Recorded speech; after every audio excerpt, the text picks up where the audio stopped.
Untitled-2 podcast. My name is Connor. My name is Ash. Well, that's disappointing for you. Tell me about it. We've already talked about that. We have. I hate my name. It's well known. Documented. So. Carry on. You showed me the other day that a client, spelled your name wrong. Yes, it did.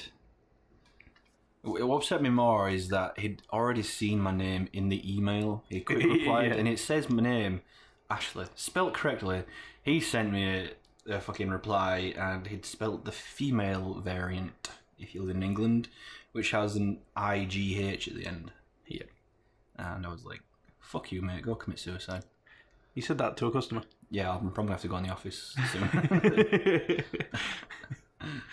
soon. So, I wanted to talk about something that I've been doing lately. It only takes one hand. Oh, yeah. Yeah. So it helps if you get comfortable, like have some sort of stimulation in the room. Yeah. And you just sort of like grab hold of your penis and just jiggle it about a bit. I wasn't expecting that. Payoff's a bit upsetting, to be honest. That's not really what I wanted to talk about. Got him. Okay. I'm genuinely curious now. I used to watch One Piece. Oh, okay. With my girlfriend. Okay. Because she's really... And now you're jiggling your One Piece. Yeah, I'm jiggling my One Piece all over. Okay, go on.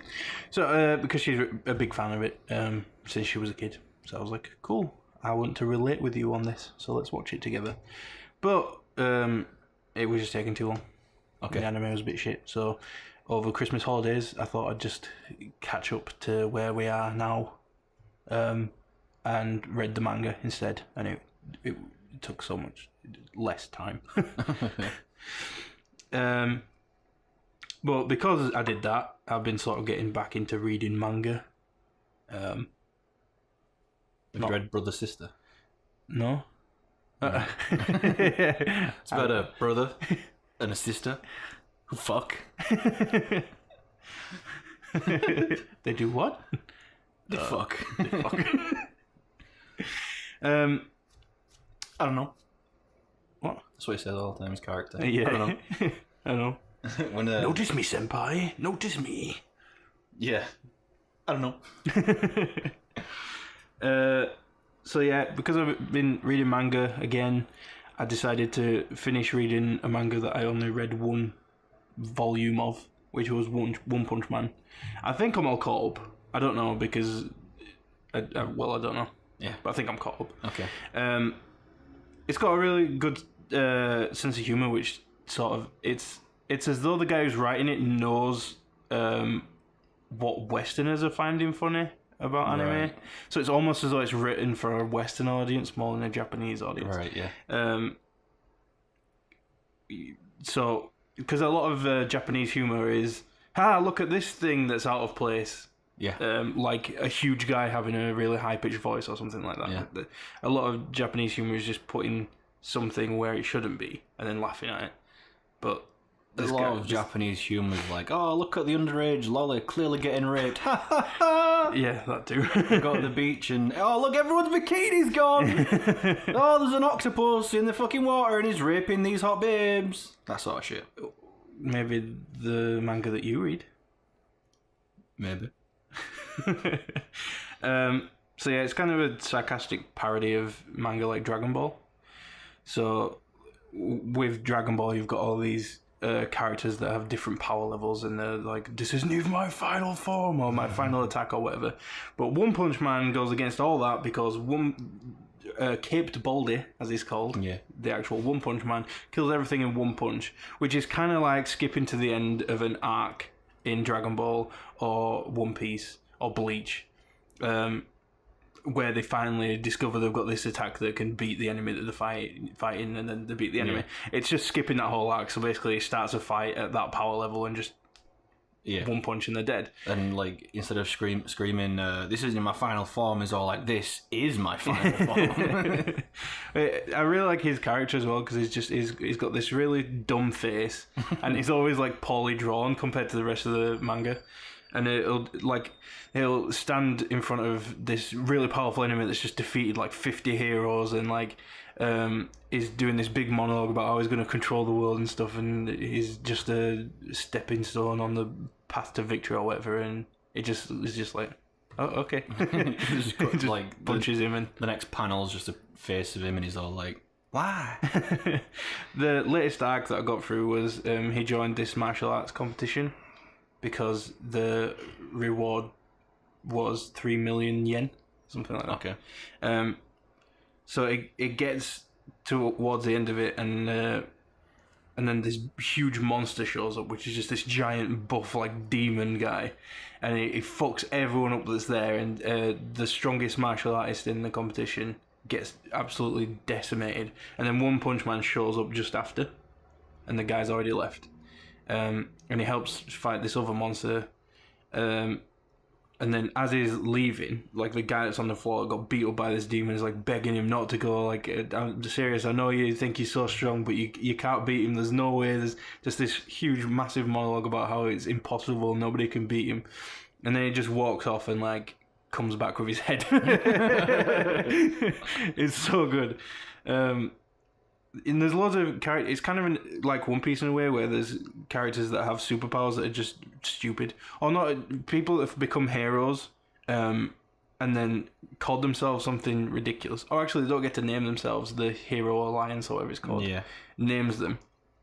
And there's a guy who is just a cyclist, like he's a rank C hero or something, and he just is just a cyclist, and a lot of his attacks like.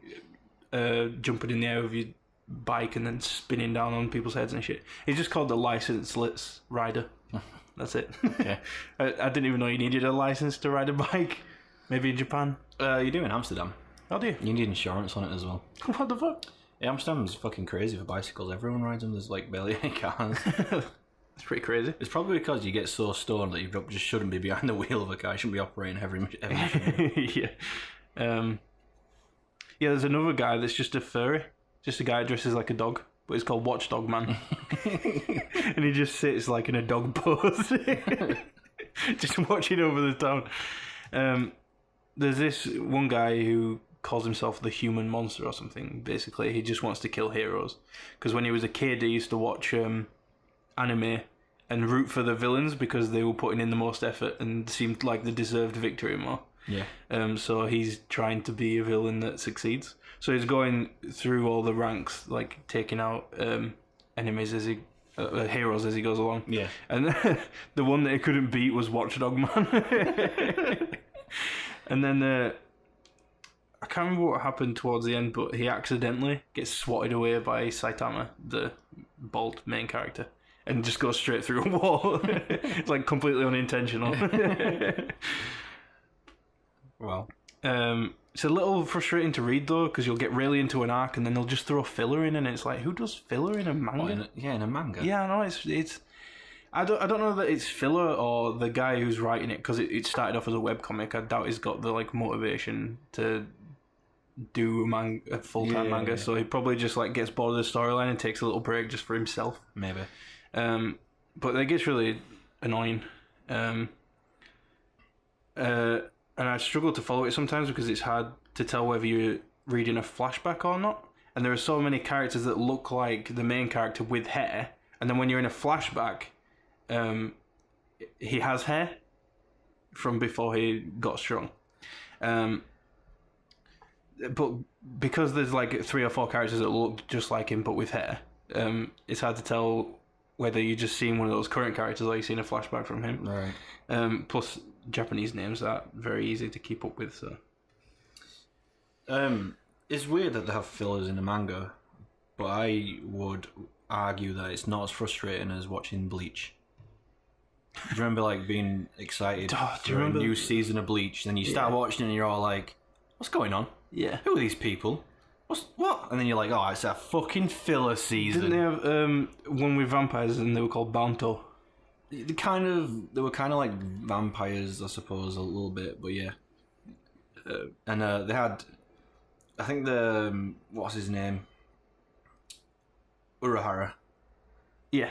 He made some modded souls in it to like fight Bounto. Yeah. And they all ended up getting put inside fucking stuffed toys. Yeah. Like Con. Like Con, yeah. Mm-hmm. Or Corn. Whatever. It's funny you mentioned Bleach because that's the other manga I've been reading. I would also like to say that you might not like the whole this isn't my final form and like right before they get like absolutely fucking decimated. No, I do like that. They find some extra tension, power. Yeah. Like I really like that in Bleach. Like every time Ichigo got his ass fucking handed to him, he'd come back in this sick hollow form. Like, come on, Ichigo, you can do it. But so I went back to read that because I never finished the anime. I know you did. Yeah. Well, I don't know if they're going to do another season, but I've watched them all, minus a few filler ones. Cause I can't be asked rewatching them. But I believe the story does continue via manga form. I think maybe the manga's finished now, like so maybe there's one season they could make an anime out of, but it's pretty much done, I think. Well, I'm like 50 chapters in now, I think, out of 700 chapters. Bleach. Yeah. And they haven't even been to Soul Society yet. Ichigo's still a temporary Shinigami, and I'm like, whoa. Mate, fucking... I completely forgot how long it is, and I forgot some proper, some of the characters I completely forgot about. Like, Orihime has this friend that's just a lesbian pervert that's just always trying to fuck her. Yeah. Also, I completely forgot... I don't know if it was in the anime or if it was only in the manga or if I just completely forgot about it. But there's the first time Orihime uses her 6 flowers power, which I completely forgot about as well. I was like, whoa, I forgot Orihime had powers. And Chad as well. Chad gets that beast-ass arm, yeah. But in that fight where she first meets a hollow and fights it and discovers her powers, there's this big tentacle monster that... it doesn't fight people, it puts seeds in other people to get them to fight. Yeah. But he's saying shit to Orihime like, oh, I wonder how I should kill you. Maybe I should have the schoolboys rape you one by one and then kill you afterwards and stuff. And I was like, whoa! Yeah, I don't think that was in the anime. I think there was a flower monster that planted seeds in people. It does sound familiar. Because I think it was important to the story because it killed Rukia's mentor or something like that. It killed some characters like mentor. I see. I don't think that was part of it. Well, I'm past that part now anyway, so I know it wasn't part of it. I think you only find out after the Soul Society arc or something though. So yeah. I fucking the whole first season was just Ichigo being like a temporary Shinigami, I think. Yeah. And then Rukia gets kidnapped, and like obviously, what's his name, Renji, and that was his name. Yeah, the red-haired guy, Renji. Yeah. And what's the brother called? It's like Byakuya Hara or something like that.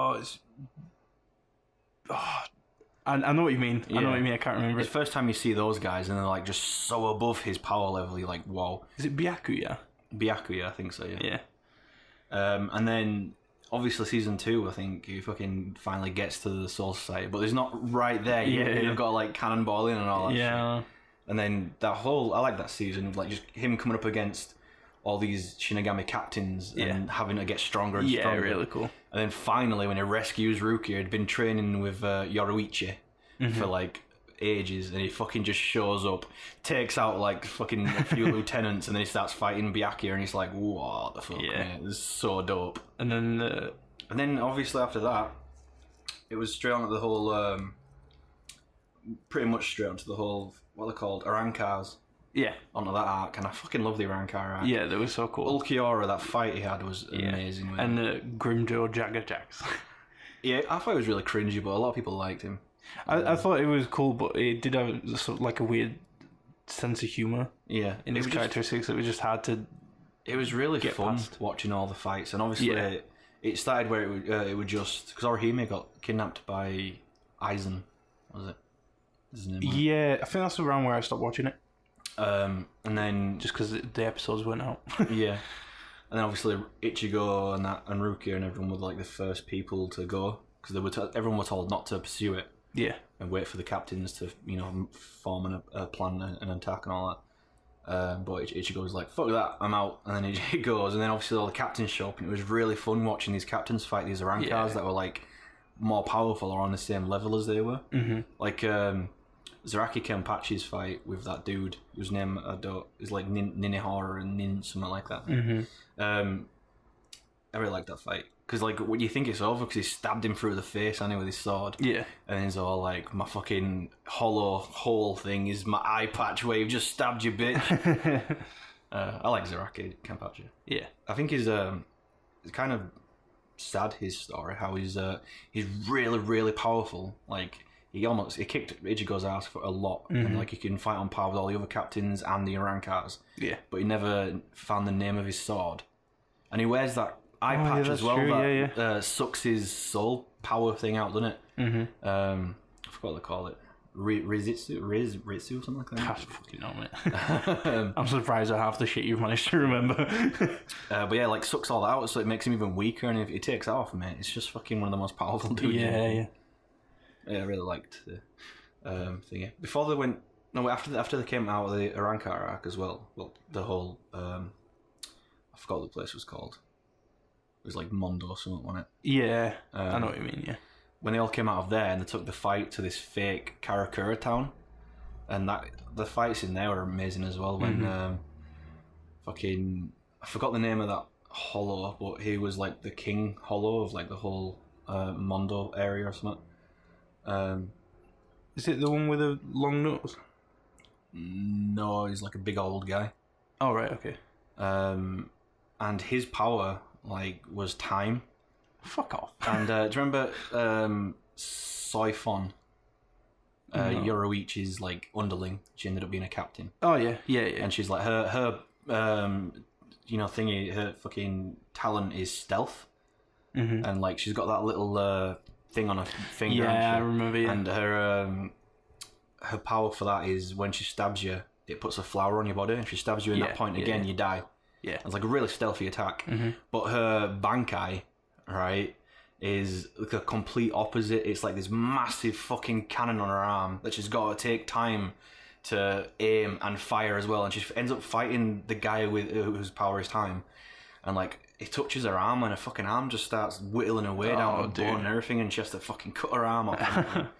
I forgot about Bankai. Yeah. Do you remember whenever we were going to fight, we used to go... Bankai! Yeah. And just rip ass. Yeah. Pretty cringy, but still, that was funny. Yeah, I think Bleach is one of my favourite anime. Yeah, I'm getting really back into the manga. Other than that, I found out that there's a series of Zelda manga. Yeah. And each game is like a different story. So I went to look at some volumes, and they only had 2 of them there, but each one's got 2 games in it. So one of them was Oracle of Seasons and whatever goes along with that. Oracle of something else. Oracle of Time, maybe. I don't know. Right. And then the one that I got had Majora's Mask and A Link to the Past in it, which are 2 really good like stories to get together, so that was cool. It is weird though, because you never used to link like talking to people, having dialogue, having a personality, having interactions with people. So the fact that they've just shoehorned this personality into him, it's weird as well, because it doesn't feel like Nintendo came up with it. It feels like somebody got the rights to... Yeah. Right, like, I mean, it's not bad. I still enjoy it. It's still Zelda, but it just feels Link wrong. Does have a personality, and he does talk. It's just... Because in Breath of the Wild, when you're collecting all those memories... I don't think it was that part. No, I think it was when you go to Zelda's room and her study in her castle, you can read a diary, can't you? And she says in her diary that her and Link, had a nice chat and all that shit, and she's starting to warm up to him. So he does talk. He just... No, but I mean, as a player, you never see it in the game. Yeah, exactly. Like, it's you always like project your own personality into him. I don't know. I imagined his personality. He's talented and he's arrogant and all. Not arrogant, but like. He knows he's powerful, he knows he's skilled and all that shit. Yeah. And he's like humble about it and stuff, and he's a bit stoic because of it. Maybe, I don't know. But it's not like I don't imagine his personality to be anywhere near of Harley. No, it's not. It's just because in Majora's Mask he's a kid, right? But the game before that, Ocarina of Time, he went from being a kid to using the Ocarina to being an adult, using his strength as an adult to beat Ganondorf, and then he went back to being a kid, but with the experience of being an adult. Right. So he's a very mature kid in Majora's Mask, which is weird. I haven't got on to reading Link to the Past yet because that's just after Majora's Mask in the tome. When he's a kid, is he like every anime that has a young kid in it, boy, like in Bleach, what's his name, Toshiro, the guy who has a really cool ice dragon Bankai. Mm-hmm. He's like a little silver-haired kid. Yeah, a prodigy. In anime, they always portray kids like that as like proper bratty and aggressive and all. No, like I say, is Link's really mature in it because he's had the experience of being an adult. Do you not get to see him before that though? Like, well, yeah, if I bought the one that had Ocarina of Time in it, but it wasn't there, so right. I wonder how they portray him in that. Yeah, as an actual child. They've done Twilight Princess as well. I think. Well, I'm hoping they've done Wind Waker because that'll be a really interesting one. And I don't think they've done Minish Cap, but I would like that one too. Yeah. I've never played or seen anything from Oracle of Seasons and the other one, so I didn't bother getting it. But if I go there again once I finish this one, it's the only one there, then I will get it and read it. But yeah, I think the only ones that including are certain timelines from that thing that I showed you that shows you how the timelines split up, depending on whether Ganon is defeated, Link is defeated, or the other one. So yeah, I don't know. I'll have to look it up actually. I don't know why I haven't done that. But yeah. So moving away from manga. Yeah. I bought myself some music the other day. And you know me very well, Ash. You know that's very unlike me. Yeah. I think that's probably the first. Like I've had albums before, but they've either been given to me from my older sister or bought for me by somebody else. Yeah. So it's actually the first time I've liked music enough to say, "Oh, I'm going to pay money for that." Yeah. And have a physical copy of it. Yeah, no, it surprised me. You're growing. Well, I've recently invested in an MP3 player, so I can sort of, because I've got into rap a lot more lately, and I found that a lot of the rap stuff that I like more is sort of the underground stuff. Yeah, I'm not a fan of like modern fucking mainstream rap like Lil Wayne or Kanye. Yeah, exactly. Yeah. Jay-Z's alright sometimes. I really liked him when he did that collaboration / remix album with Linkin Park. Mm-hmm. But yeah, I like lesser known rappers that they don't rap about fame and wealth. They don't flex. Yeah. They've got stories to tell, or like concept albums. I really like those. Mm-hmm. And yeah, the album that you downloaded, which is what I showed you, I really like that because that's I don't know, it kind of tells us a story, I should imagine, like a little bit, but it's kind of lighthearted and fun, but the wordplay is really fucking genius and stuff like that. It was same with Aerospace, which obviously I bought an album from Aerospace as well recently, so you can listen to it on your little I do really like it. iPod. There's one, a Kuiper Belt, I think is the one it's called, Kuiper's Belt or something like that. Yeah. That one's really good. I really like that one. I really like Zenith off of that's the Analog, first one. the first one. Isn't it? Yeah, Kuiper Belt's on the same album. Yeah. I don't know. I don't know if it's that's the ones I've listened to the most, or it's just there's something about it that like resonates. Yeah. I really like the chorus and that. Bandcamp's really good for finding artists that just don't get the limelight, but they're just really talented. Yeah. Well, that's where I got this album.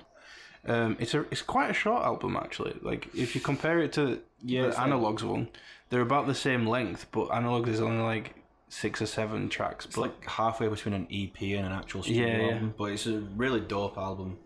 I'm looking forward to seeing what he's putting out this year. Yeah, I know. So the album is called Boom Bap Bigelow. Yeah. But that's not the artist name, is it? No, the artist name it's a collaboration. First off, right, it's on the Shinigami Records label on Bandcamp. And the artist is a team up.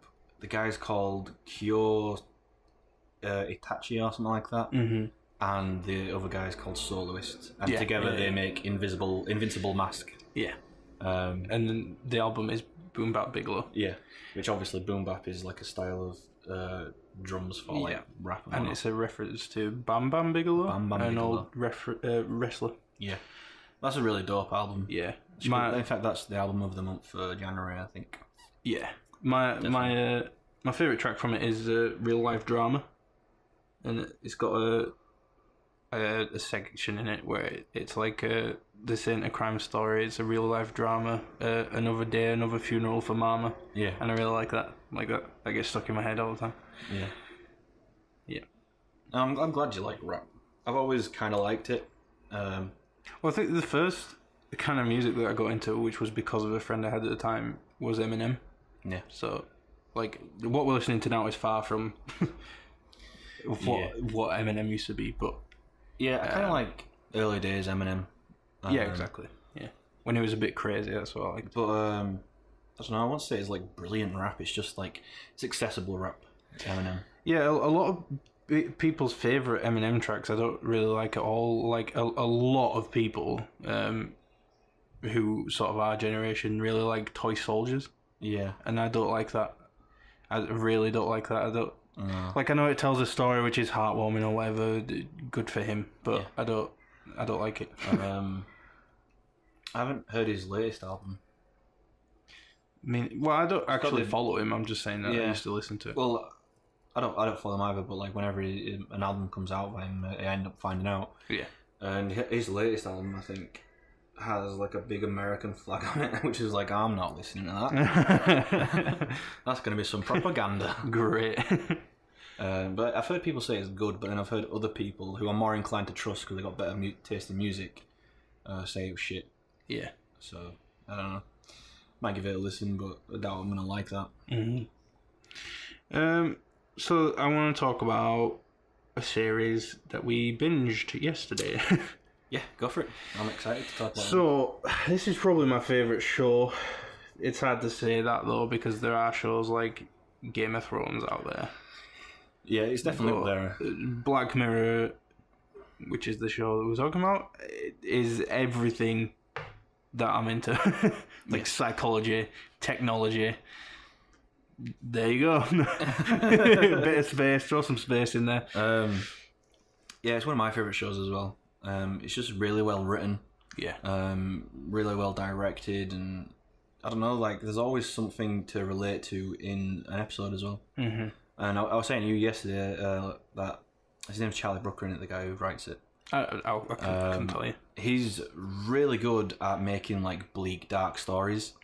But when Black Mirror comes out with a nice story, where really, nobody dies. Yeah, it's like really like it warms the heart. Yeah. It's like I prefer those episodes because it just proves that it's not just like he writes these dark episodes, and because he's writing the dark episode, it's just going to be good. Yeah, it's more proof that his writing methods are good. Exactly, and it's not just because it's shocking and yeah. And so I really like those episodes, like the one in last season. Was it called San Junipero or something like that? Where it's like set in the 80s. That was really good. I forgot about that. Mackenzie Davis in it, who I kind of got a celebrity crush on. She's in it, and then she meets this girl and they end up like falling in love and stuff. And it turns out that they're inside a simulation because in the real life they're like 90-year-old and close to dying. They're in comas or something stupid. Yeah, and they want to. In the episode, they have to get married or something like that in the game. In the simulation. Yeah. To stay in there when you die or something like that. But then there's like laws that prevent them from getting married just for that reason or something stupid or whatever. But one of the orderlies that works in the hospital ends up marrying this older woman so she can stay inside the simulation with her new girlfriend and whatnot. Yeah. Fun story. Really nice, it's really, really warm. Cool. So I want to talk about season 4, and I don't want to dance around it. No, I do want. I want to say fuck it. Let's say spoilers. All right. I mean, when this podcast comes out, it'll been out for long enough, and it was out for a few weeks before we even watched it. So, all right. If you're a big fan of Black Mirror like us, you will have seen it by the time you hear this podcast. Okay. So let's just go through it by episode, see what we liked about it. Yeah. If you haven't watched it though, like just don't listen to us. Like, just go see it. Yeah. I don't care if we lose viewers. Just go. Yeah, and then come back. Yeah. So yeah, episode 1 was when it called USS Callista. Yes. Yeah. I really liked it. I thought it was really cool. Yeah. It wasn't what I was expecting, especially from the opening. We were told about it. Yeah. The opening as well was like a really campy parody of Star Trek, and then it cuts to the guy who you saw in the opening, the captain of the ship. Yeah. But he looks a lot worse than he did in the he's like he's balding. He's got really bad skin on his face. No one appreciates him, even though he's the CTO of the company. Him and his best friend, I imagine at the time, or whatever, or at least acquaintance. Mm-hmm. They started the company. He's not seen as as a boss at all, and everyone walks all over him. But the other guy, the CEO, everyone loves him. He's got the whole life. He's slim. He's got good fashion. All that shit. Nice son and all that. And then he starts being a bit creepy, the CTO guy. Yeah, one of the people says to a new employee, look out for Daly, the CTO. He's a bit starey. Yeah.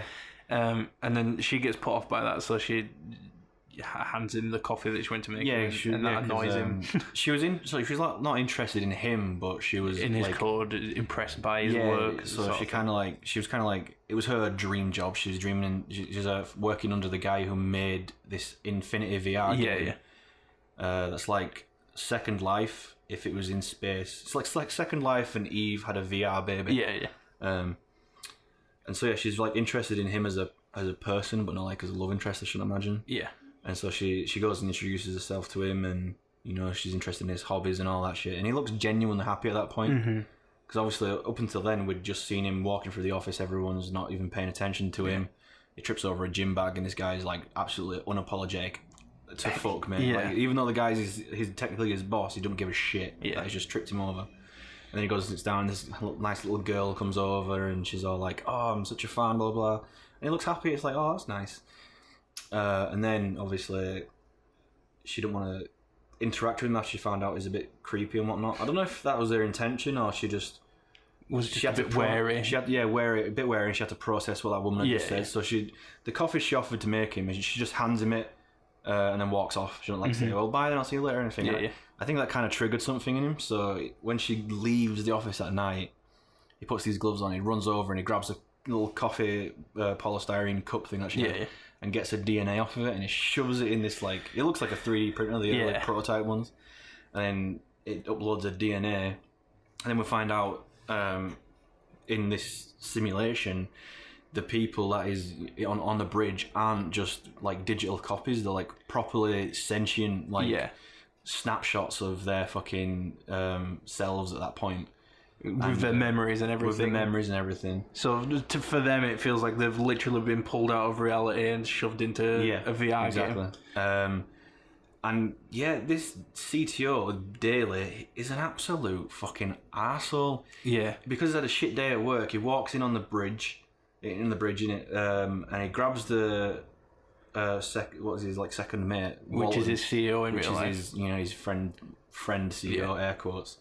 And just fucking chokes him the fuck out, and he's like, "You're a pathetic." And everyone just sort of winces, and everyone's absolutely terrified. And it's such like a jarring disconnect. From the opening to that, you're like, "Whoa." So he pulls that girl in, and then she's obviously upset. She finds out all this information and whatnot, and then they end up deciding like, "Fuck this guy, let's get out." Yeah. So this new girl is she understands this code, and she hacks out the system. We don't have to be specific about it, but she finds a way out. And using her knowledge, she does.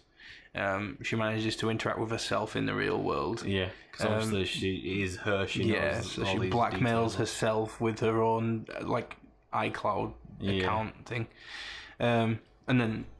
Eventually, their plan is to jump into a wormhole and get killed by their own by the system's firewall because they don't want to live anymore. They don't want to live a life like that. Because it's a game. Yeah. They do periodic updates, and the way the game represents the data being uploaded is via a wormhole in the universe. And this Daily guy, he's got a modded version of the game for his like favorite TV show, Space Fleet, which is supposed to be like a parody of Star Trek. Yeah. Which is supposed to be like disconnected from the cloud and all that. But the wormhole shows up in his game, so he must have like limited the bandwidth from like his machine going out or something like that. But things could still come in. And that's how they decide to escape. And they think that when they go through the wormhole, it's just going to delete all the code, and then essentially it'll kill them as they are, but they'll be free. Yeah. And they do it, and then the episode ends. Well, they don't die. No, they don't die. They end up on the online full version of the VR procedurally generated game with an infinite universe to explore. All the Space Fleet goofiness has been deleted, so it's like base game shit still. But Daily got stuck in his own mod, and he couldn't exit the game. Yeah, he couldn't close the game because important files were deleted or whatever, and so he's stuck in VR and he can't return back to his own consciousness. And there's this really nice shot where he's in this spaceship, so he would try and chase him before they get through the wormhole, and all the lights and galaxies in the distance just start shutting down until eventually it's just him in his cockpit in pitch black. Yeah. Then obviously it cuts to him in the real world and he's just sat in his chair all vegetabled. Yeah. Like, yeah, it was really funny. Interesting thing that happened at the end though. Once they realise they're on the cloud, a player shows up. And they're all like, "Oh, I'm so glad. It's nice to hear from you." And he's like, "Yeah, you're gonna suck my dick, or we're gonna trade, or what?" And he's like, "Excuse me." He's like, "Well, why the fuck did you open comms if you're not gonna do any of that?" And me and Connor looked at each other and we were like, "Is that Aaron Paul? It sounds like him." Yeah. And we were just waiting for him to be all like, "Bitch." I really hoped that, but he didn't. And so Connor pulled out his phone, Googled, and it turns out it was him. Yeah, it was that player. That was crazy. Funniest part of that episode, by the way, was when they found out that they don't have any genitalia, and that Walton, the CEO, just pulls down his pants and starts slapping his sweaty mouth, dancing around. And then it's like, we tried rubbing our mouths together because we were bored, but we felt nothing. And that girl's all like, "Right, that's it. You fucking, no one steals my pussy." I liked that episode. It was a good opener for the season, I think. Yeah, really cool.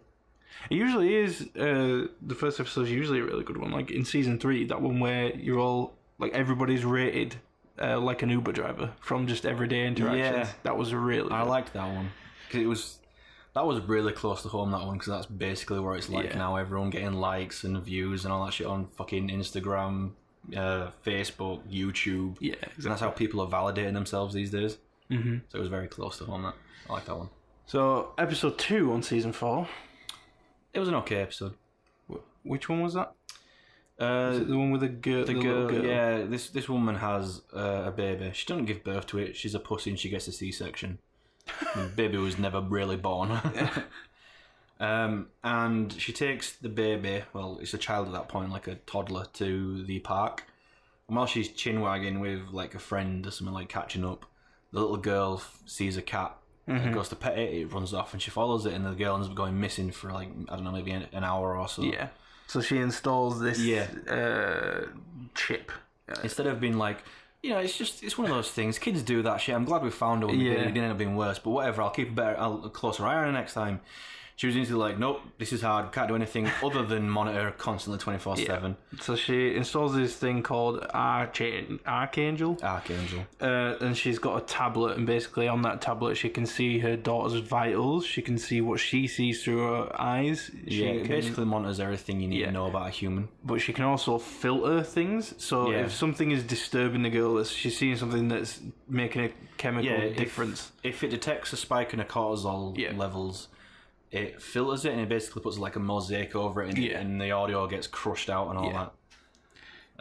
And she has it for years, doesn't she? There's a really nice transition shot where she's on a swing, and she swings into the camera and then out of the camera a few times. And then one time when she swings back in, she's grown up by a few years. I thought that was really nice. That was a cool shot. So she ends up with sort of a disconnect from the world, basically, because everything that might upset her is instantly filtered out. So there's this really cool scene where she tells this kid that's friends with her that she's had the filter turned off. Yeah. And he gets his laptop out and he's like, "This is porn." It's like showing a porn, he's showing a snuff films, everything. Yeah. Just to bring her up to speed, and she's like properly like enamoured by it. Yeah. And then, you know, the mother, genuinely a shit person, a shit mother. Yeah. She's like, "Oh, we'll get rid of the system. You know, it's the only thing we could do." Because she got to get rid of it because the girl had never seen blood before, and she was trying to draw it because obviously she's been described where it is by one of her friends at school, and she was trying to draw it, and it automatically filtered it out. And then so she sharpens a pencil and stabs her finger, and it blurs that out. So she's just constantly stabbing her finger in the hopes that it's going to miss one, so she can see all the blood is. Yeah. And her mum sees this on a tablet, runs in, and like she grabs her and is like, "What the fuck are you doing?" And she just fucking slaps her mum around the face. And obviously she goes to the psychologist, and he's all like, you know, Archangel's banned in like Europe and Middle East and, you know, Australia and all that shit. And it's going to be banned here by the end of the year. So you can't get rid of the implant, but you can get rid of the system, the unit, the monitor. And then she's like, "Okay, I'll do that." But she doesn't get rid of it. She doesn't destroy it or anything like that. She just shoves it in a box in the attic and leaves it there. So conveniently takes it out again when her daughter's getting laid for the first time. Well, the boy that showed her all that porn and shit like that, they end up going out and they go to this lake. She tells her mum that she's gone to a friend's house to study or something like that, you know, typical lies and that. And then when her mum is on the way home from her date, she's like calling up someone's house just to check on her daughter, and she's like, "Oh no, I thought my daughter was with your daughter at your house, blah blah blah." And then she's like, "Oh shit, where is she?" So she goes and grabs this unit that's been in the box for years and years and years, right? Plugs it into the socket to charge, immediately starts turning on. I'm like, it don't fucking work like that, even in the future, but whatever. And presses the button and lets you see through her eyes, and she's conveniently getting porked by her ugly as fuck boyfriend.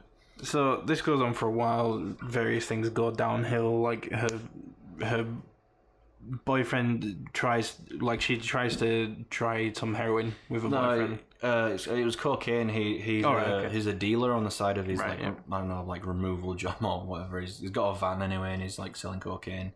And she's like, I want to try it. And he didn't want to do it at first, but she like talks him into it. Yeah.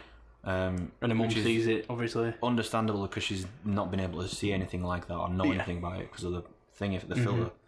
So anyway, he lets her do it, and her mum sees her, because it tells the device, the tablet, give her an error, like an error, an alert, say narcotics present or something like that. And she looks at it, and she just sees her daughter like ripping big lines of cocaine up her nose. And she goes and threatens the boys, stay away from her and whatever. But then she finds out that her daughter's pregnant from that porking she got. So she spikes her smoothie in the morning with a morning after pill. Yeah, emergency contraceptive. Yeah. And so the girl goes to the school, throws up, and then the doctor's all like, you threw up because of that emergency contraceptive you took. And she's all like, I didn't do that. And then she finds out that mum's been fucking monitoring her again, and she's not best pleased. Yeah. Her mum comes home and she's packing to get the daughter's packing because she's going to fucking leave, obviously. And the mother grabs the tablet thing and she's all like, you know, give me it, I don't want you having it anymore. And she tackles her mum to the ground, gets the tablet, and just starts beating her over the face with it. And obviously something really cool that happens is the filter gets turned on as she's doing it. Yeah, so she can't see the damage she's doing. But as she's hitting it over and over again, the device eventually breaks and the filter gets shut off. And she just looks down at her mum and there's like, her face is all fucked up and shit. She doesn't say, "Oh, I'm sorry, I'll never do it again." She's like, "Right now is a good time to leave." And then she gets in a very shiny truck. Yeah, the episode ends where she climbs into a truck. She's like 15, by the way. And I don't know, I like that because it lets you think, like, make your own mind up what happened to her. Like, does she get away from her mum forever and she ends up being an upstanding citizen and she has children of her own and, you know, they're really well behaved and looked after and all that? Yeah. Or is she like raped violently and murdered within the year by that truck driver? It was an okay episode. Yeah. Again, I can totally see that being a thing in the future for white parents. Yeah. You never see anyone else do that. Just the rich white people. Yeah, exactly. Yeah, which brings us on to the third episode, if you remember that one. I don't remember which one it is, but it's the one where, with the memory thing that recollects your memories. Yeah, I thought that one was kind of weak. Like, it was just kind of a murder mystery type thing. Yeah. We're talking about these a bit too long now, so I want to kind of power through them. But guy and a girl get absolutely caned, drunk, Yeah. drugs and all that shit, and then knock a guy over, they hide his body. 15 years later, the guy shows up again. He's all like, "We need to tell someone." She's like, "Fuck no." so she kills him. So she kills him in a hotel room. She goes over to the window, looks out, and she witnesses an accident. Yeah.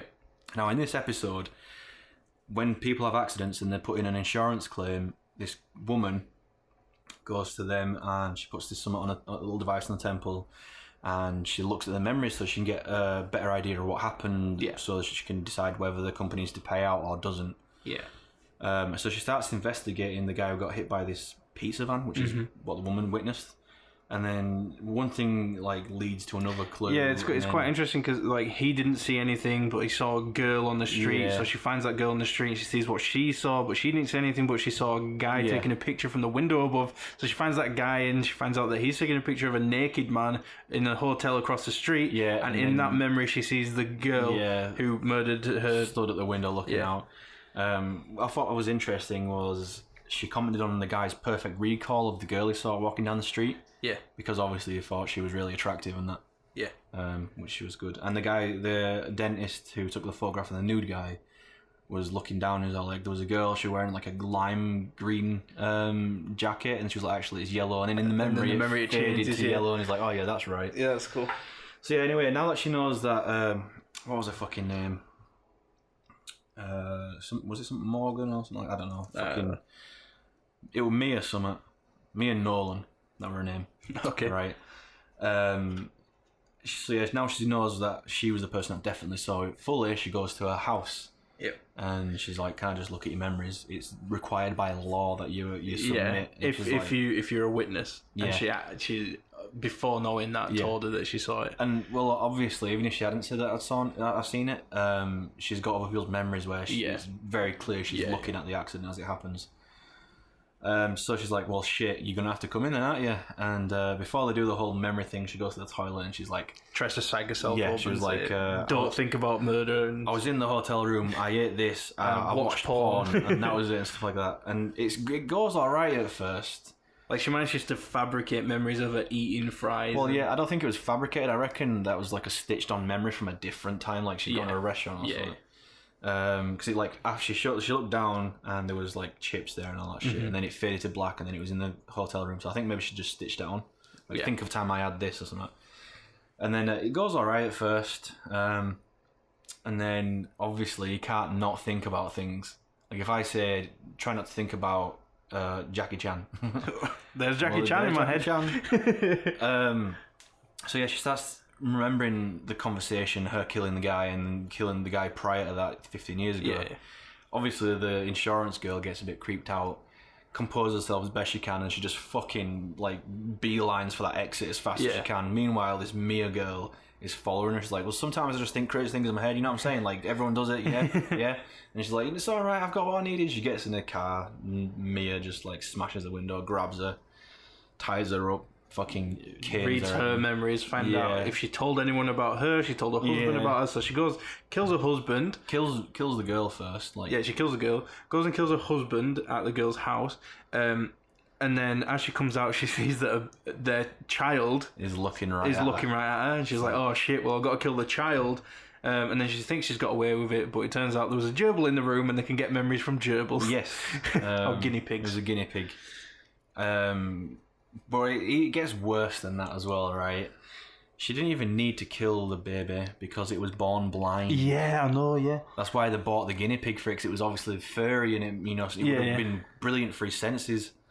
But yeah, she's like, I'll kill a baby. And then at the end, it's like, poor bastard, born blind, who would kill a baby? And then he's like, well, it's a good job we don't have to ask anyone else apart from you or something like that. And then the camera cuts to the guinea pig. And then he's like, let's do the let the recall team do the shit. And then the last scene, this Mia girl's at her son's play. Oh yeah. She's looking really upset. Police turn up, and then the police walk in behind her, and like clearly she knows they're there. And, yeah, and then it doesn't have to show that. No, it's just her looking like really uncomfortable. You can almost see the cogs in her head turning. Like, how do I get out of this? How do I get out of this? And that was episode 3, which was alright. It wasn't as good as the first episode, but it was interesting enough, I suppose. Yeah. Episode 4, which is my favourite from the season. It was Hang the DJ in it. Hang the DJ. That one's really good. That's like you were saying earlier. It's about it's a light-hearted. Yeah, it's a very warm episode. Yeah, that's what I was. Starts off basically in this one. People get partnered up for dates and / relationships via this like little pod, which is like they call it a coach. Yeah, and it also tells you how long your relationship will last. Mm-hmm. So this guy shows up and this girl shows up, and they start hitting it off. They're like joking and laughing. They seem really like compatible. But they only have 12 hours. Yeah, they check the device. It says 12 hours. So like 12 hours goes up, and then they go on the next relationships. The guy gets put with this fucking awful woman. For a whole fucking year, 365 days, and he absolutely hates her. The other girl gets put with this like dude who's like handsome, quite buff, but he's got really annoying things about him. Like every time he takes a sip of whatever liquid, he's like, and she ends up hating the shit out of him or not. And then once her relationship's up, she bounces from dude to dude, and then they get paired back up again. And they're like, listen, let's not see how long we've got left on this. Yeah. Let's just have fun and wait for it to end naturally. Yeah. And so they agree to it, and it's going brilliant. They're having a blast of a time. But he just can't live not knowing. Like, obviously, he needs to know. And so he asks his coach to reveal it just to him. And because he did that, it was one-sided observation. It starts recalibrating. It goes down to 3 years. Then it goes down to like fucking. Yeah, it was 5 years. They had 5 years. 5 years, yeah. And then by the end of it, it's like 20 minutes or something. Yeah, and then 20 hours. 20 hours. Yeah. And then obviously he tells her, and they're obviously upset and whatnot. And it carries on. She's dating a bunch of dudes again, getting railed on the reg. And then she's like, "Oh, we found your perfect match. You'll be paired up tomorrow, and you'll leave this place." Yeah, yeah. Because it's like. It portrays it as kind of like a dystopian society where there's big walls everywhere and there's nothing beyond the wall. Yeah. And she's like, okay. And the coach is like, before you leave, you can have one final like goodbye with any of your previous relationships. And she immediately says the guy's name. Like she obviously the first people that they ended up going out with.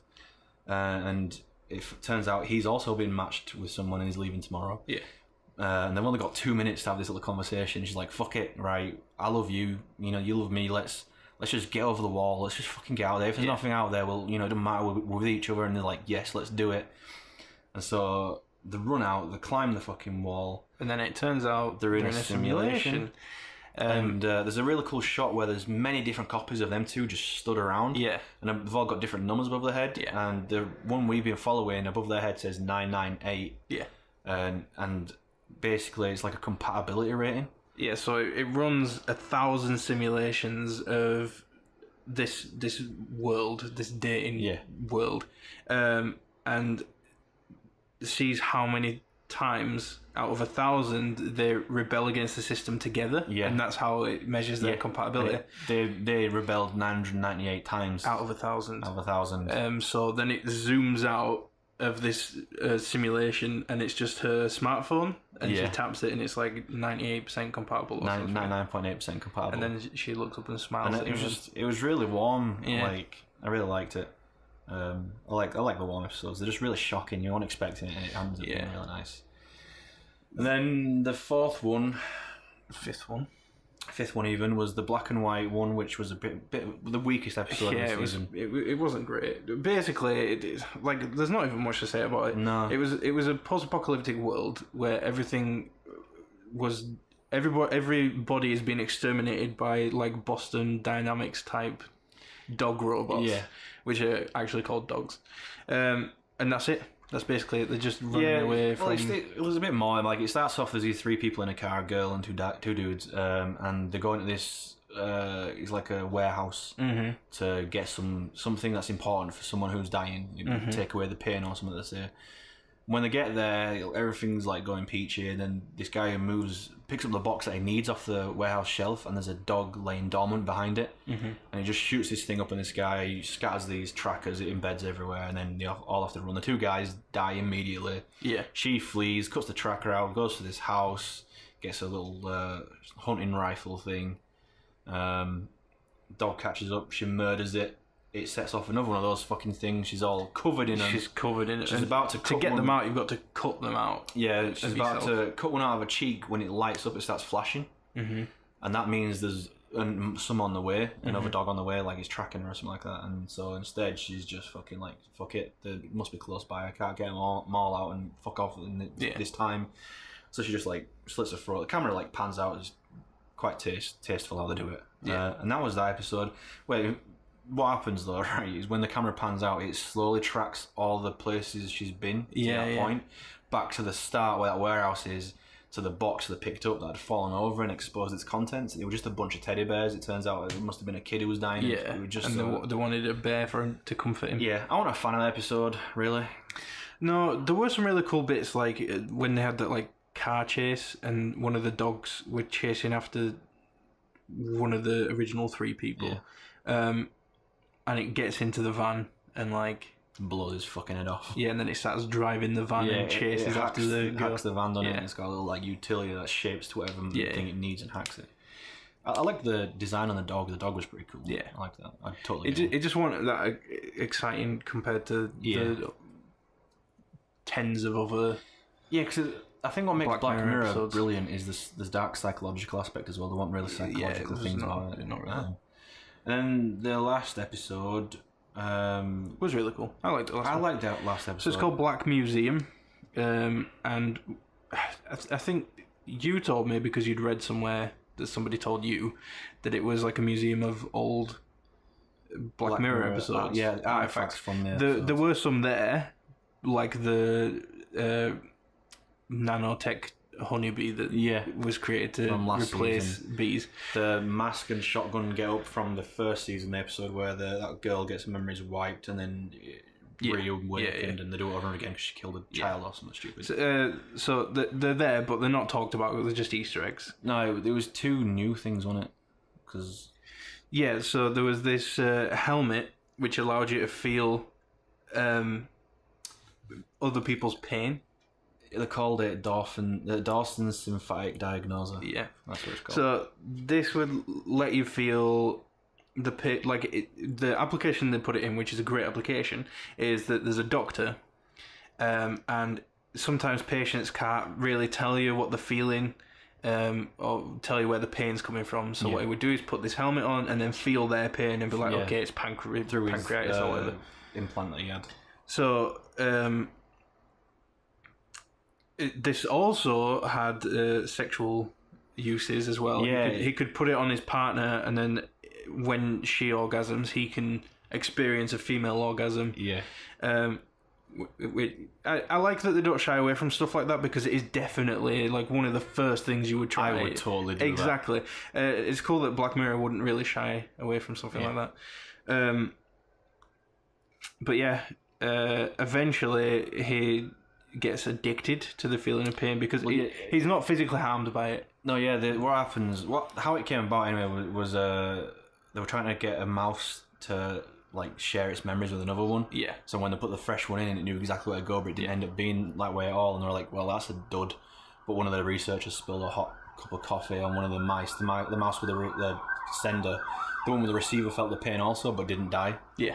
And so that's how they got the thing. And so that's how it works. You feel the pain, but you don't experience the downside of like the physical aspect of it. You don't get hurt. Yeah. Damaged. Yeah. So he uses it on. They said he was a senator. Yeah, on a senator who's been poisoned by some like rare Russian poison, and he can't figure out what the pain is. And then so he holds on for a bit too long, and then when the senator dies, he's still connected, so he experiences death. Yeah, and then he blacks out for like 5 minutes, and when he wakes up, his brain's a little fucked up from it. Like, the guy explains when you die, it's like a whole galaxy of synapses like flashing and going dark and and that. So that would fuck your brain up, wouldn't it? So he starts to, like, when he's having sex with his girlfriend, he'll want to hit her because he wants to feel other people's pain. Well, in fact, the scene where he finds out that he's into pain, they've just had sex with her, and she's still got that helmet on, the hairnet. Oh, and she steps on that fucking plug, mate, and it was so visceral. I was like, no! And he was like having an orgasm over it, basically. Yeah. And so that's when he finds out about it. And it gets worse, and basically the kind of like they're firing the put him and leave, and he's like in his house. Yeah, they said we can't have you near patients because he was basically he wasn't trying to diagnose them and save them anymore. He was just living off their pain. Yeah, exactly. So he's in his apartment. He's like climbing the walls, as the guy said, and then he gets the idea. He starts whittling away at himself, as he said. There's this really jarring shot where it's like the camera pans across the ground, and there's like blood and fingertips and toes on the ground, and it pans up, and he says because he's a doctor, he knows how far he can push it before it causes serious damage.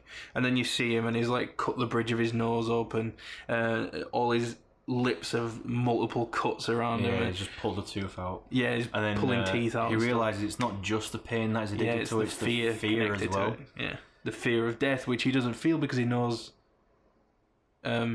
because he knows he can do it without killing himself. He was about to kill himself. That's when he realised it. So he goes and finds this fucking what is it? The homeless guy, and he like tases him, puts the helmet on, and just starts drilling into his face. Yeah. And then he gets arrested, and because he's experienced all that pain and death, he's put him in a vegetative state, and he's in a coma with a big grin on his face. Yeah. And the camera pans out, and he's got this massive erection. the girl that this guy is showing the exhibit to, she's like, "You fucking shitting me." He's like, "Well, I did that at the bone a bit. I thought it was funny."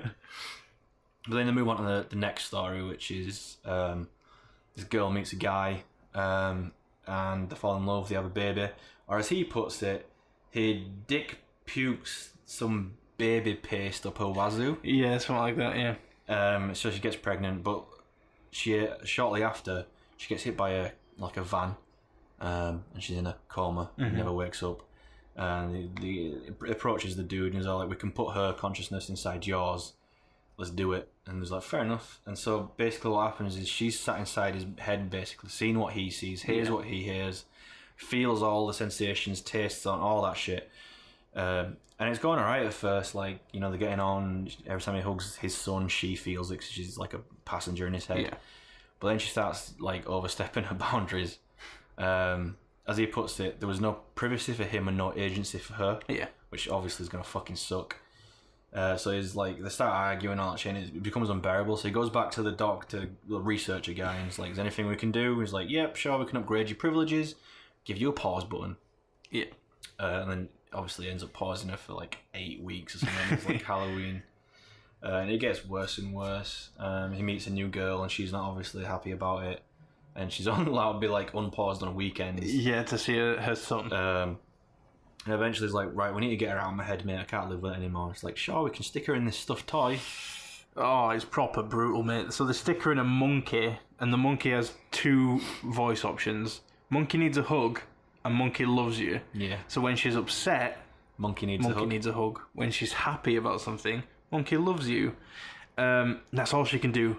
And nobody can hear her. Nobody can communicate with her except from that.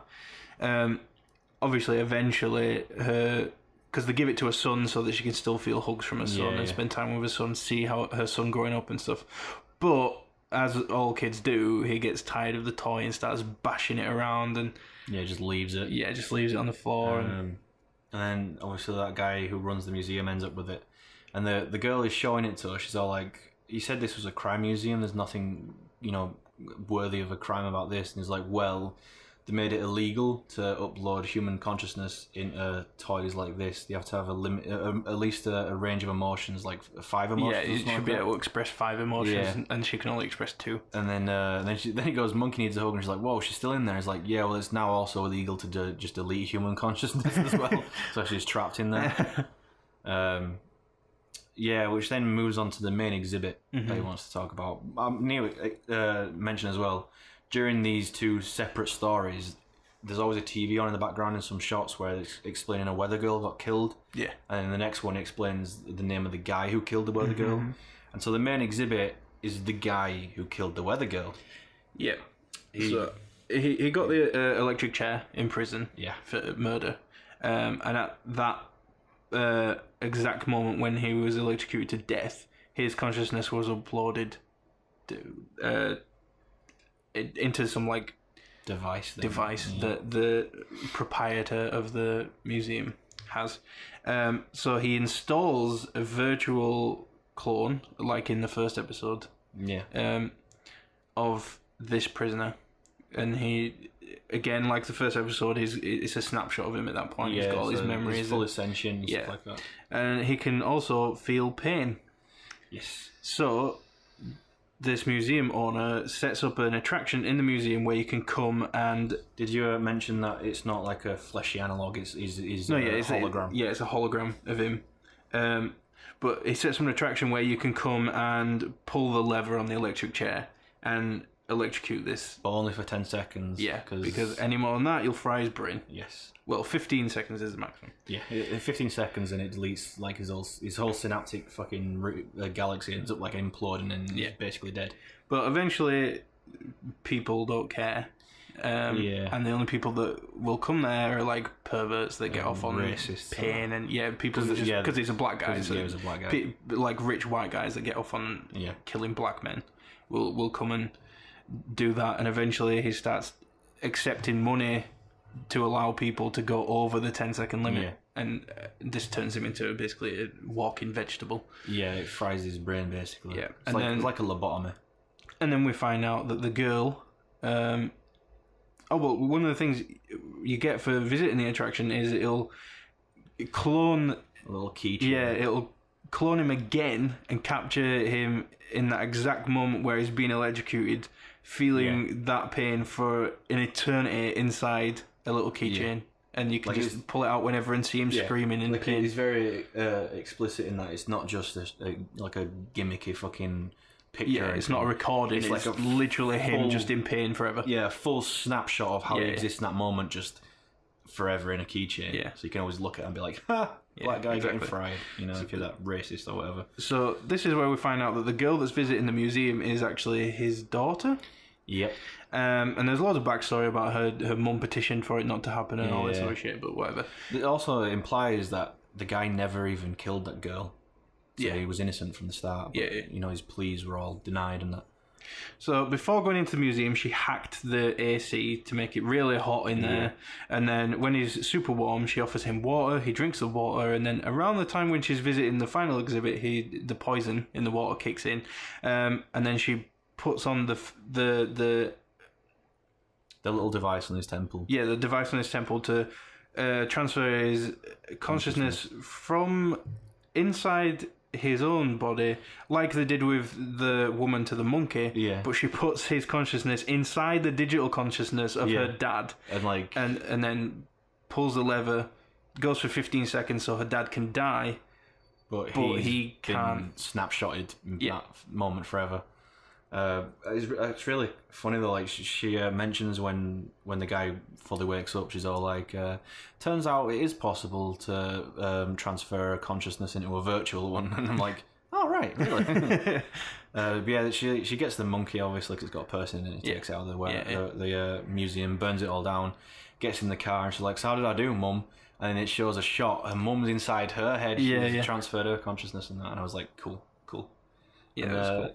Then it ends, basically. It was a pretty strong season. I really liked it. Yeah, I'm so happy with especially the first episode, the last episode, and the Hang the DJ episode. It was so good. So, do you want me to read some of my Immortal? Yeah, we've gone a bit over our usual podcast time, but it's not really a bad thing. We used to do like 3 hours, so... Yeah, it's our own limit. I'm sure we can decide to break it. Right? So let's do this. My Immortal. Do you remember where we left off? Chapter 25 was where we left off, wasn't it? Yeah, it was. I can't remember. Some shit happened, as it always does. She was shot at, and in a dream there were Lucian and Sirius. And people kept showing up, and extra people kept getting thrown in. Yeah. So there you go, chapter 26. Chapter 26 to 30. Oh Jesus. Author notes. Preps, stop flaming, dry, okay. SDA, dry, okay, whatever. If you do not lick the story, then go fuck yourself, you fucking prep, you suck. Oh, why? And I wasn't being racist, okay? Oh, because of the black guy shot at him. Right. A few mutates later, Vampire came to the tree. He was wearing a black leather Jackson, black leather pants, and a good Charlotte t-shirt. Hi, Vampire, I said flirtily as I started to sob. Draco hugged me sexily, tyrant to comfort me. I started to cry tears of blood and then told them what happened. Oh, fuck it, Vampire shouted angrily. He started to cry sadly. What fucking dick did that? What fucking dick did that? I don't know, I said. Are they talking about the shooting? I guess so. I don't know, I said. No, come on, we have to tell Dumbledore. We ran out of the tree and into the castle. Dumbledore was sitting in his office. Sire, our dads have been shot. What? Sire, our dads have been shot. R as in, you are. Yeah. Draco said while we whipped some tears from his white face. I just got a towel and just whipping his tears up. Enobe had a vision in a dream. Double E. Dumbledore started to cockle. Ha ha ha ha. And how would you aspect me to know Ebony's not divisional? What is going on? I don't know. How do you expect me to know that Ebony's not delusional, I imagine? Okay. I glared at Dumbledore, spelled absolutely correct. Wow. Look, motherfucker, he said angrily. As Dumbledore gasped. See, is that too of character? Is that out of character? Okay. Is that too of character? You know very well that I'm not decisional. Oh. Now get some fucking people out there to look for Ceres and Lucian. Ponto. Ponto. Okay, he said in an intimidated voice. Intimidated voice. Intimated voice, whatever. Where are they? I thought about. Where are they? Thought as in fighting. Then all of a sudden, London! I said. London? I told him which street. He went and called some people and did some stuff. After a few mistunes, he came back and said people were going out looking for them. After a while, someone called him again. He said that they had been found. Draco, Vampire, and I all left to our rooms together. I went with Draco to wait in the nurse's office while Vampire went to slit his wrists in his room. Of course. We all went to our rooms. Draco and I went to the nurse's office. Shut up. We looked at each other's gothic, depressed eyes. No, derp-arrest eyes. Derp-arrest. Derp-arrest. Then we kissed. Suddenly Sirius and Lucian came in on stretchers, and Professor Sinister was behind them. Chapter 27. Oh, good. Vampires will never hurt you. Was that an author note? That's the chapter title. Oh, okay. Author note. You know what? I do not give a fuck what you preps think about me. So stop flaming that fucking story, bickies. Thanks to Raven for your love and sport and help. I love you, girl. Soz I couldn't update. Lol, I was really depressed and I slit my wrists. I had to go to the hospital. Raven, you rock, girl. Did you mispronounce Raven again? Yeah. Well, no, there's double R's, so it was like. Oh, okay. Everyone in the room started to cry happily. Happily. I had saved them. She was in the nurse's office. She didn't save anyone. Save who from what? Lucian and Sirius or Sirius. She didn't save anyone. Draco, Lucian, Sirius, Bond Vampire all came to hug me. Bond Vampire? Yep. The nurse started to give them medicine. The name's Sirius. Sirius Bond Vampire. Come on, Ebony, spelled C-U-M. Come on, Ebony. Said Professor Sinatra. She was wearing a gothic black leader dress with a corset top and reveal vampire blood on it and fucking black platinum boots. I have to tell you, the fucking perdition. I looked at Lucian, Serifs, Drake and Vampire, they nodded. Okay. Right. I smelled happily and went into a dark room. Smelled happily. I changed Professor Sinister, took out some black cards. She started to look into a black crucible ball. She said, Tara, I see Drac times are near. She said badly. She said it so badly. So badly. She peered into the balls. You must go back in time. Oh, wow. She took out a time toner like Bloody Mary had. When Voldemort was in Hogwarts before he became powerful, he got his heart broken. Now, do you think he would still become Voldemort if he was in love? I shook my head. Why would you make a fanfiction where you've already got characters, they're already set up, they've already got characteristics, like you don't even have to do any of the work, but then you change all their names, change how they dress, change their personalities, like what? Just write an original story. What's wrong with you? Yep. That's how was it? How Twilight ended up being or something stupid? Yeah, it was something like that. Yeah. Oh no, 50 Shades of Grey was based on the archetypal characters from You must go back in time and seduce him. It is the only way. If he is still evil, then you must kill him. You can come to my room tomorrow and you can do it. Okay, I said sadly. We did Death's Touch sin. I went outside again sadly. What fucking happened? Asked Draco and Vampire. Yeah, what happened as Darkness, Willow and Baldy Mary. Baldy Mary? Jesus. I was about to tell them, but everyone was there. They were celebrating Lucian and Sirius being fond.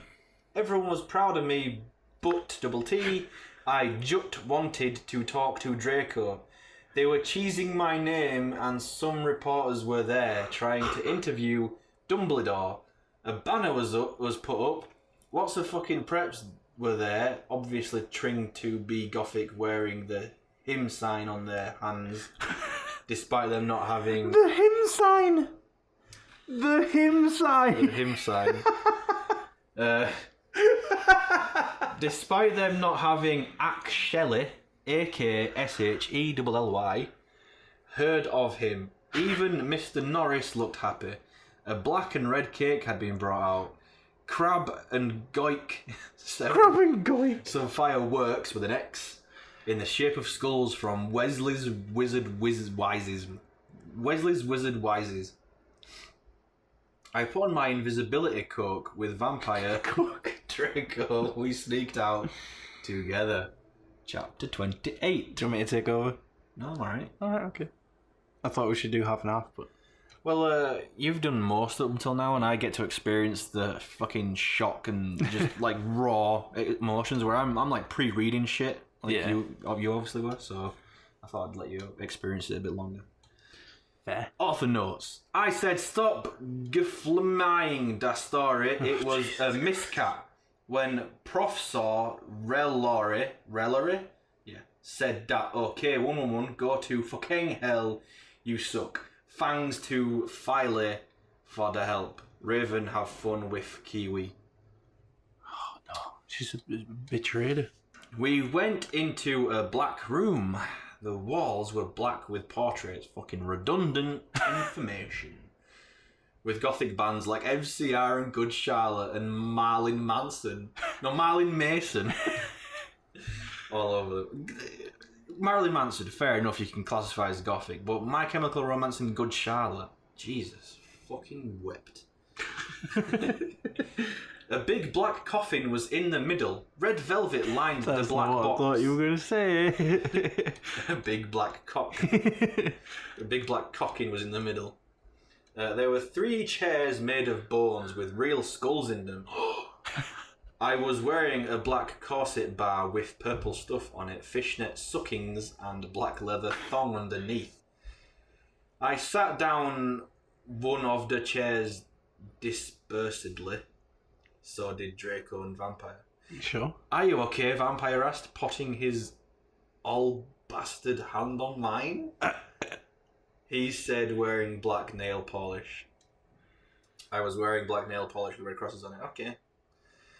Yeah, I guess, I said sadly. Draco also put his hand on mine sexily. I smiled sadly with my black lipstick. The problem is, I have to seduce Volximor. I'll have to go back in time. Oh, now I get what they're talking about. Draco started to cry sadly. Vampire hugged him. It's okay, Bobby, he said finally. But what about me? You're not going to break up or anything, are you? Of course not. Course spelled as in like the texture. She keeps cheating on him though. She keeps making out with Vampire on the sly. Really, he asked. Sure, I said. We Frenched sexily. Vampire looked at us longingly. Ooh. Then I took off Draco's MCR shrift and seductively took off his pants. Vampire sat there. What are you doing? He was hung like a stallion. Mate, this No, is... no. That's not where it said. This is so hot. That's not where it said. He was hung like a Stallone.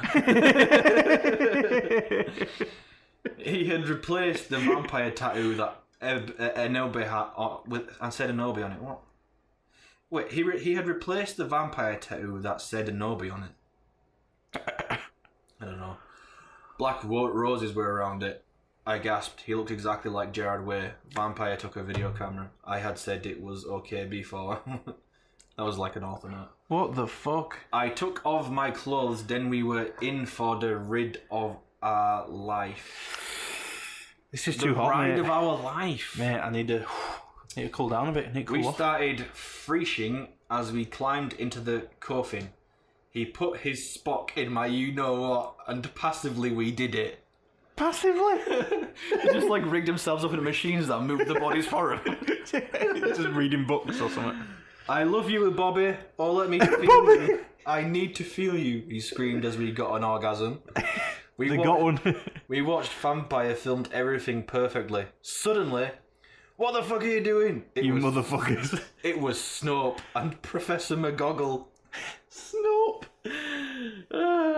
Chapter 29. Author note. Sot Not das flaming. fuck up. Shut the fuck up. That's what you're trying to say. Stop flaming. You're just jaloux, cause you're preps. So fuck you. Raven, you rock girl, thanks for the help. MCR rocks 666. Oh my Satan, we screamed as we jumped out the coffin. Jumped. Snap and Professor McGoonaggle started to shoot at us angrily. Shout. Alright. I don't know, because there is guns in this. Yeah. Come now, Preacher McGongle. Well, I was trying. Come now, Preacher McGongle yielded. We did guiltily. Guiltily. We left the room putting on our clothes. Snoop garbed the caramel and put it in his pocket. Gab the caramel? Snape grabbed the camera and put it in his pocket. Okay. Hey, what the fuck, Vampire shooted angrily. Yeah, Buster, what the fuck are you gonna do with a fucking camera, Draco Demon did, all protected. Demon did. Looking at me longly with his gothic red eyes. Look, Dumbledore knows your little secret, and if you do this again, then you will go to St. Mango's. So give back the camera. They'll send him to hospital for being a pedo. What's St. Mango's? Isn't it called Mingos and it's like a mental institute? Maybe. Ha ha ha, the mystery of Mogic thinks he is crazy. There is no The way mystery they of will Mogic. believe him. Snoop laughed meanly. Snoop Yes. Doggy Dog. So shut your empath, you innocent fools, yelled Professor McGoggle. She made us come into a weird room with white stones all around it. I know why those stones are white. Because people were coming in there. They were all these weird tools in it. Draco started to cry all sexy and sexitive. Get it? Because he is a sex bomb. Lol, Tom Fellner rules for life, but not as much as Gerard. You're sexy on legs. Your sex on legs, I love you. Fucking rock, marry me. He said marry me, but you know. I started to cry tears of blood. It happens in Vampire Chronicles, Raven said so. Okay, so fuck you. Okay. Vampire took out a black honkerchief. Honkerchief? Started to wipe my red eyes. And then he and Snoop both took our guns using magic. They started to shoot each other angrily. None of the ballots gut on each other yet. I took out my wand. Crocio, I shouted. Snap stated to Scram. He dropped the gun, but it was too late. Both of them had run out of ballots. I stopped the curse. Professor McGoogle did a spell so that we were all chained up. She took out a box of tools. Then she said, "Okay, Severus." Huh. "I'm going to go now." She left. Snap started to laugh evilly. Vampire started to cry. "It's okay, Nobby," said Draco.